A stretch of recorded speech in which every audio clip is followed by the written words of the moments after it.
Mr. President, Mr. Secretary General, my fellow delegates, to all those who dedicate themselves to this noble mission of this institution, it's my honor to speak to you for the first time as President of the United States. We meet this year in a moment of intermingled with great pain and extraordinary possibility. We've lost so much to this devastating pandemic that continues to claim lives around the world and impact so much on our existence. We're mourning more than 4.5 million people of every nation, from every background. Each death is an individual heartbreak, but our shared grief is a poignant reminder that our collective future will hinge on our ability to recognize our common humanity and to act together. Ladies and gentlemen, this is the clear and urgent choice that we face here at the dawning of what must be a decisive decade for our world. A decade that will quite literally determine our futures. As a global community, we're challenged by urgent and looming crises, wherein lie enormous opportunities if we can summon the will and resolve to seize these opportunities. Will we work together to save lives, defeat COVID-19 everywhere, and take the necessary steps to prepare ourselves for the next pandemic, for there will be another one? Or will we fail to harness the tools at our disposal as the more virulent and dangerous variants take hold? Will we meet the threat of the challenging climate we're all feeling, already ravaging every part of our world with extreme weather? Or will we suffer the merciless march of ever-worsening droughts and floods, more intense fires and hurricanes, longer heat waves, and rising seas? Will we affirm and uphold the human dignity and human rights under which nations in common cause more than 7 decades ago formed this institution?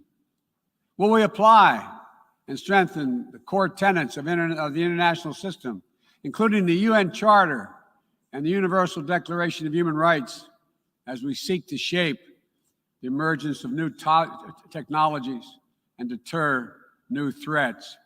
Or will we allow those universal principles to be trampled and twisted in the pursuit of naked political power?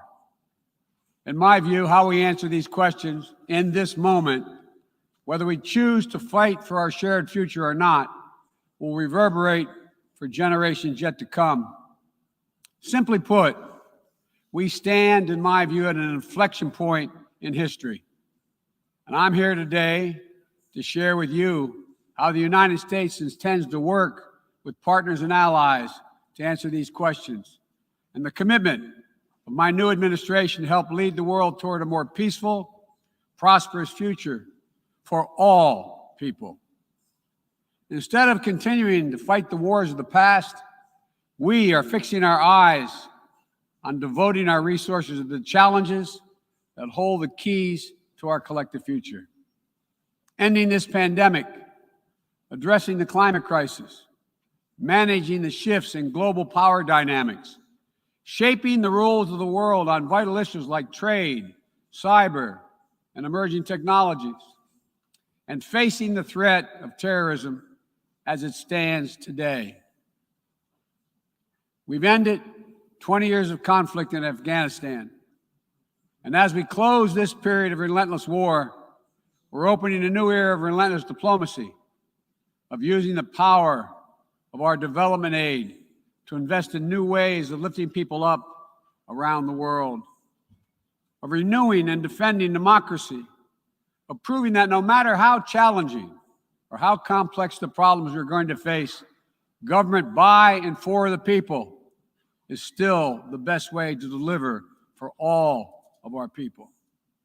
And as the United States turns our focus to the priorities and the regions of the world, like the Indo-Pacific, that are most consequential today and tomorrow, we'll do so with our allies and partners through cooperation at multilateral institutions like the United Nations to amplify our collective strength and speed our progress toward dealing with these global challenges. It is a fundamental truth of the 21st century within each of our countries and as a global community that our own success is bound up in others succeeding as well. To deliver for our own people, we must also engage deeply with the rest of the world. To ensure that our own future, we must work together with other partners, our partners, toward a shared future. Our security, our prosperity, and our very freedoms are interconnected, in my view, as never before. And so, I believe we must work together as never before. Over the last 8 months, I prioritized rebuilding our alliances, revitalizing our partnerships, and recognizing they're essential and central to America's enduring security and prosperity. We have reaffirmed our sacred NATO alliance to Article 5 commitment. We're working with our allies toward a new strategic concept that will help our alliance better take on evolving threats of today and tomorrow. We renewed our engagement with the European Union, a fundamental partner in tackling the full range of significant issues facing our world today. We elevated the Quad partnership among Australia, India, Japan, and the United States to take on challenges ranging from health security to climate to emerging technologies.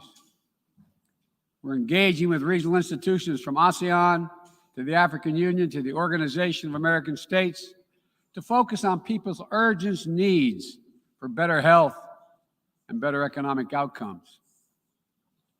We're back at the table in international forums, especially the United Nations, to focus attention and to spur global action on shared challenges. We are re-engaged at the World Health Organization and working in close partnership with COVAX to deliver life-saving vaccines around the world. We rejoined the Paris Climate Agreement, and we're running to retake a seat in the Human Rights Council next year at the UN. And as the United States seeks to rally the world to action, we will lead not just with the example of our power, but God willing with the power of our example. Make no mistake, the United States will continue to defend ourselves, our allies, and our interests against attack, including terrorist threats, as we prepare to use force, if any is necessary. But to defend our vital U.S. national interest, including against ongoing and imminent threats. But the mission must be clear and achievable, undertaken with informed consent of the American people, and whenever possible, in partnership with our allies. U.S. military power must be our tool of last resort, not our first. And it should not be used as an answer to every problem we see around the world. Indeed, today, many of our greatest concerns cannot be solved or even addressed through the force of arms. Bombs and bullets cannot defend against COVID-19 or its future variants. To fight this pandemic, we need a collective act of science and political will. We need to act now to get shots in arms as fast as possible and expand access to oxygen, tests, treatments to save lives around the world. And for the future, we need to create a new mechanism to finance global health security that builds on our existing development assistance and global health and a global health threat council that is armed with the tools we need to monitor and identify emerging pandemics so that we can take immediate action.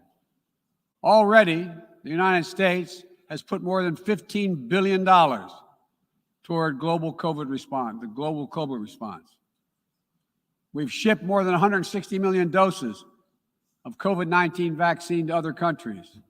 This includes 130 million doses from our own supply and the first tranches of the 500 million doses of Pfizer vaccine we purchased to donate through COVAX.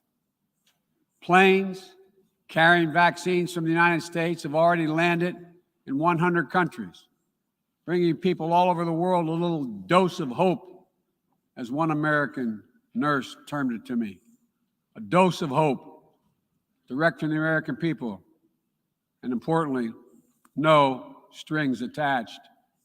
And tomorrow, at the U.S.-hosted Global COVID-19 Summit, I'll be announcing additional commitments as we seek to advance the fight against COVID-19 and hold ourselves accountable around specific targets on 3 key challenges: saving lives now, vaccinating the world, and building back better. This year has also brought widespread death and devastation from the borderless climate crisis. The extreme weather events that we have seen in every part of the world, and you all know it and feel it, represent what the Secretary General has rightly called Code Red for humanity. And the scientists and experts are telling us that we're fast approaching a point of no return in a literal sense. To keep within our reach the vital goal of limiting global warming to 1.5 degrees Celsius, every nation needs to bring their highest possible ambitions to the table when we meet in Glasgow for COP26. And then have to keep raising our collective ambition over time. In April, I announced the United States' ambitious new goal under the Paris Agreement to reduce greenhouse gas emissions from the United States by 50 to 52% below 2005 levels by 2030, as we work toward achieving a clean energy economy with net zero emissions by 2050. And my administration is working closely with our Congress to make critical investments in green infrastructure and electric vehicles that will help us lock in progress at home toward our climate goals. And the best part is, making these ambitious investments isn't just good climate policy, it's a chance for each of our countries to invest in ourselves and our own future. It's an enormous opportunity to create good-paying jobs for workers in each of our countries and to spur long-term economic growth that will improve the quality of life for all of our people. We also have to support the countries and people that will be hit the hardest and that have the fewest resources to help them adapt. In April, I announced the United States will double our public international financing to help developing nations tackle the climate crisis. And today, I'm proud to announce that we'll work with the Congress to double that number again, including for adaptation efforts. This will make the United States a leader in public climate finance, and with our added support, together with increased private capital and from other donors, we'll be able to meet the goal of mobilizing $100 billion to support climate action in developing nations. As we deal with these crises, we're also encountering a new era, an era of new technologies and possibilities that have potential to release and reshape every aspect of human existence. And it's up to all of us to determine whether these technologies are a force to empower people or to deepen repression. As new technologies continue to evolve, we'll work together with our democratic partners to ensure that new advances in areas from biotechnology to quantum computing, 5G, artificial intelligence, and more are used to lift people up, to solve problems, and advance human freedom, not to suppress dissent or target minority communities. And the United States intends to make a profound investment in research and innovation, working with countries at all stages of economic development to develop new tools and technologies to help us tackle the challenges of this second quarter of the 21st century and beyond. We're hardening our critical infrastructure against cyber attacks, disrupting ransomware networks, and working to establish clear rules of the road for all nations as it relates to cyberspace. We reserve the right to respond decisively to cyber attacks that threaten our people, our allies, or our interests. We will pursue new rules of global trade and economic growth that strive to level the playing field so that it's not artificially tipped in favor of any one country at the expense of others. And every nation has the right and opportunity to compete fairly. We will strive to ensure that basic labor rights, environmental safeguards, and intellectual property are protected, and that the benefits of globalization are shared broadly throughout all our societies. We'll continue to uphold the long-standing rules and norms that have formed the guardrails of international engagement for decades, that have been essential to the development of nations around the world. Bedrock commitments like freedom of navigation, adherence to international laws and treaties, support for arms control measures that reduce the risk and enhance transparency. Our approach is firmly grounded and fully consistent with the United Nations mission and the values we've agreed to when we drafted this charter. These are commitments we all made and that we're all bound to uphold. And as we strive to deal with these urgent challenges, whether they're long-standing or newly emerging, we must also deal with one another. All of the major powers of the world have a duty, in my view, to carefully manage their relationships so they do not tip from responsible competition to conflict. The United States will compete and will compete vigorously and lead with our values and our strength. We'll stand up for our allies and our friends and oppose attempts by stronger countries to dominate weaker ones, whether through changes to territory by force, economic coercion, technical exploitation, or disinformation. But we're not seeking, say it again, we are not seeking a new Cold War or a world divided into rigid blocks.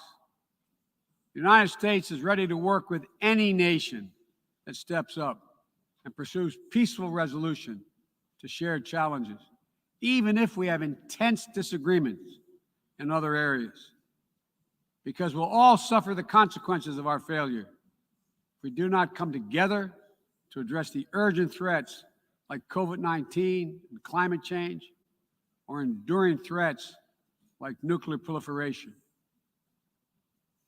The United States remains committed to preventing Iran from gaining a nuclear weapon. We're working with the P5+1 to engage Iran diplomatically and to seek a return to JCPOA. We're prepared to return to full compliance if Iran does the same. Similarly, we seek serious and sustained diplomacy to pursue the complete denuclearization of the Korean Peninsula. We seek concrete progress toward an available plan with tangible commitments that would increase stability on the peninsula and in the region, as well as improve the lives of the people in the Democratic People's Republic of Korea. We must also remain vigilant to the threat of terror that terrorism poses to all our nations, whether emanating from distant regions of the world or in our own backyards. We know the bitter sting of terrorism is real. We've almost all experienced it. Last month, we lost 13 American heroes and almost 200 innocent Afghan civilians in a heinous terrorist attack at the Kabul airport. Those who commit acts of terrorism against us will continue to find a determined enemy in the United States. The world today is not the world of 2001, though. And the United States is not the same country we were when we were attacked on 9/11 20 years ago. Today, we're better equipped to detect and prevent terrorist threats, and we are more resilient in our ability to repel them and to respond. We know how to build effective partnerships to dismantle terrorist networks by targeting their financing and support systems, countering their propaganda, preventing their travel, as well as disrupting imminent attacks. We'll meet terrorist threats that arise today and in the future with a full range of tools available to us, including working in cooperation with local partners so that we need not be so reliant on large-scale military deployments. One of the most important ways we can effectively enhance security and reduce violence is by seeking to improve the lives of the people all over the world who see that their governments are not serving their needs. Corruption fuels inequality, siphons off a nation's resources, spreads across borders, and generates human suffering, is nothing less than a national security threat in the 21st century. Around the world, we're increasingly seeing citizens demonstrate their discontent, seeing the wealthy and well-connected grow richer and richer, taking payoffs and bribes, operating above the law, while the vast majority of the people struggle to find a job or put food on the table, or to get their businesses off the ground, or simply send their children to school. People have taken to the streets in every region to demand that their governments address people's basic needs, give everyone a fair shot to succeed, and protect their God-given rights. And in that chorus of voices, across languages and continents, we hear a common cry, a cry for dignity, simple dignity. As leaders, it's our duty to answer that call, not to silence it.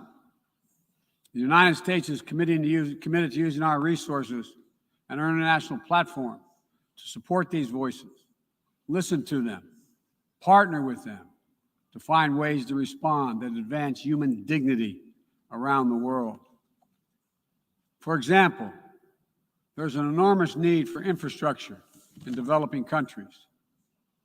But infrastructure that is low quality or that feeds corruption or exacerbates environmental degradation may only end up contributing to greater challenges for countries over time.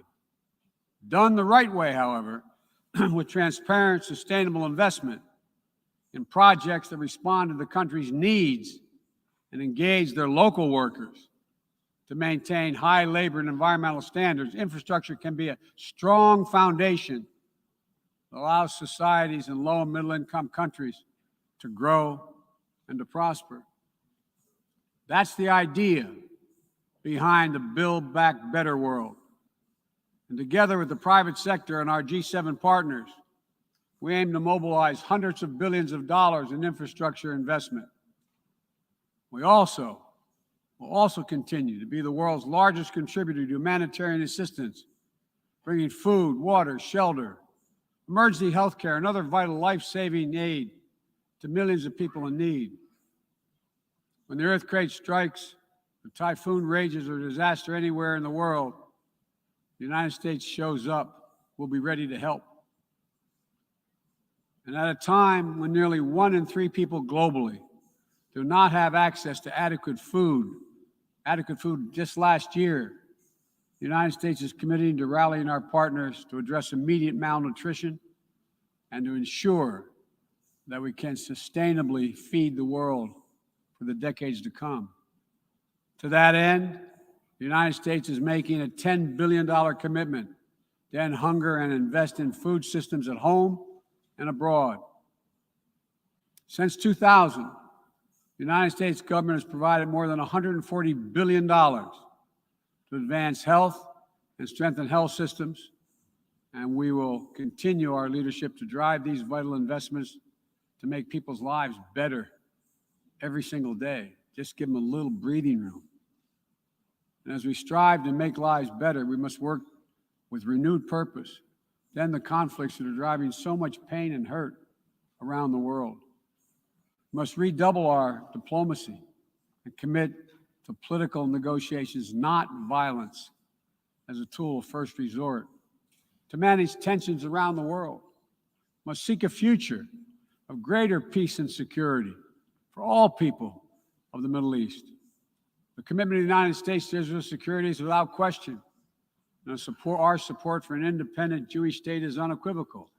But I continue to believe that a two-state solution is the best way to ensure Israel's future as a Jewish democratic state, living in peace alongside a viable, sovereign, and democratic Palestinian state. We're a long way from that goal at this moment, but we must never allow ourselves to give up on the possibility of progress.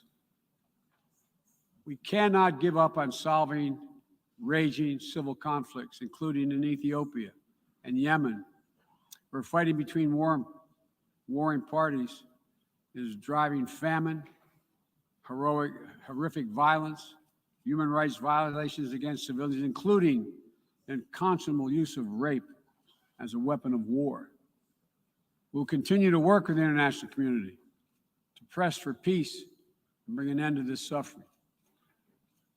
As we pursue diplomacy across the board, the United States will champion the democratic values that go to the very heart of who we are as a nation and a people: freedom, equality, opportunity, and a belief in the universal rights of all people. It's stamped into our DNA as a nation, and critically, it's stamped into the DNA of this institution, the United States. We sometimes forget, I quote the opening words of the Universal Declaration of Human Rights, quote, "The equal and inalienable rights of all members of the human family is the foundation of freedom, justice, and peace in the world." The founding ethos of the United Nations places the rights of individuals at the center of our system.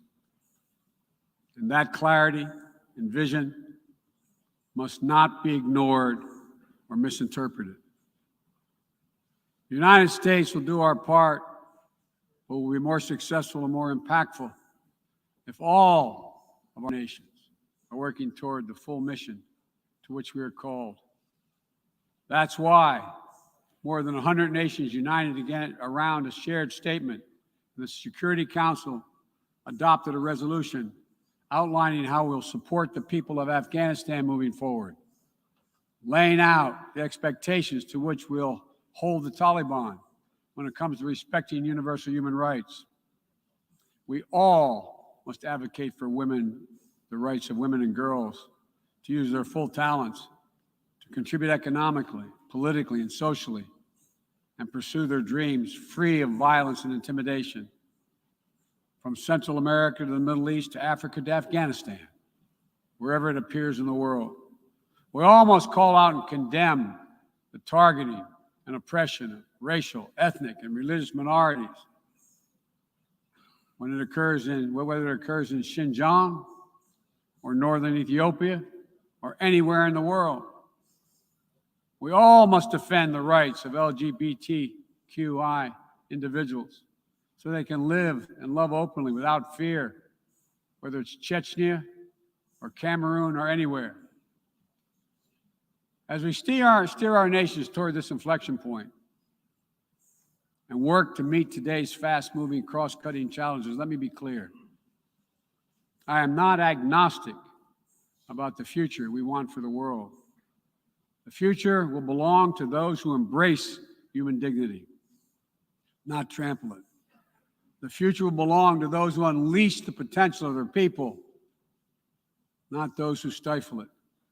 The future will belong to those who give their people the ability to breathe free, not those who seek to suffocate their people with an iron hand. Authoritarianism, the authoritarianism of the world, may seek to proclaim the end of the age of democracy, but they're wrong. The truth is, the democratic world is everywhere. It lives in the anti-corruption activists, human rights defenders, the journalists, the peace protesters. On the front lines of this struggle in Belarus, Burma, Syria, Cuba, Venezuela, and everywhere in between. It lives in the brave women of Sudan who withstood violence and oppression to push a genocidal dictator from power and who keep working every day to defend their democratic progress. It lives in the proud Moldovans who helped deliver a landslide victory for the forces of democracy with a mandate to fight graft, to build a more inclusive economy. It lives in the young people of Zambia who harnessed the power of their vote for the first time, turning out in record numbers to denounce corruption and chart a new path for their country.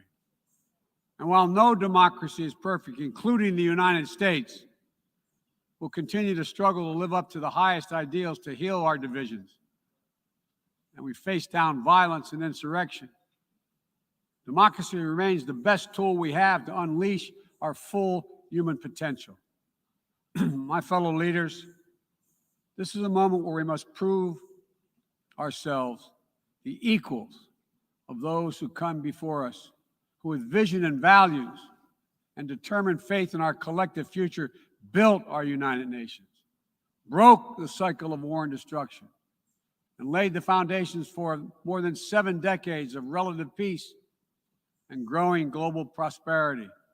Now, we must again come together to affirm the inherent humanity that unites us is much greater than any outward divisions or disagreements. We must choose to do more than we think we can do alone so that we accomplish what we must together. Ending this pandemic and making sure we're better prepared for the next one. Staving off climactic climate change and increasing our resilience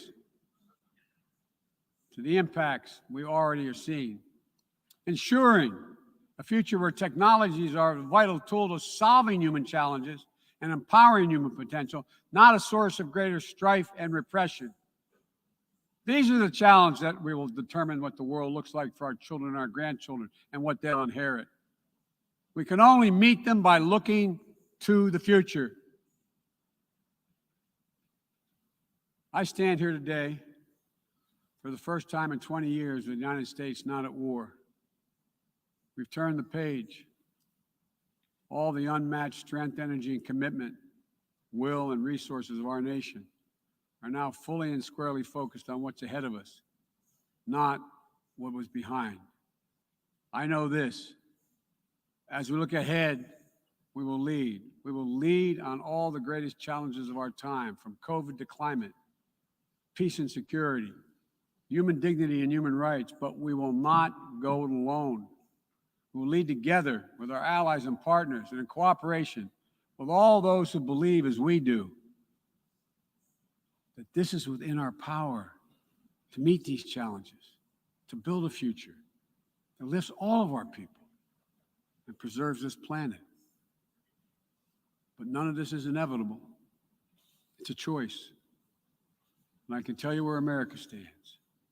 We will choose to build a better future. We, you and I, we have the will and capacity to make it better.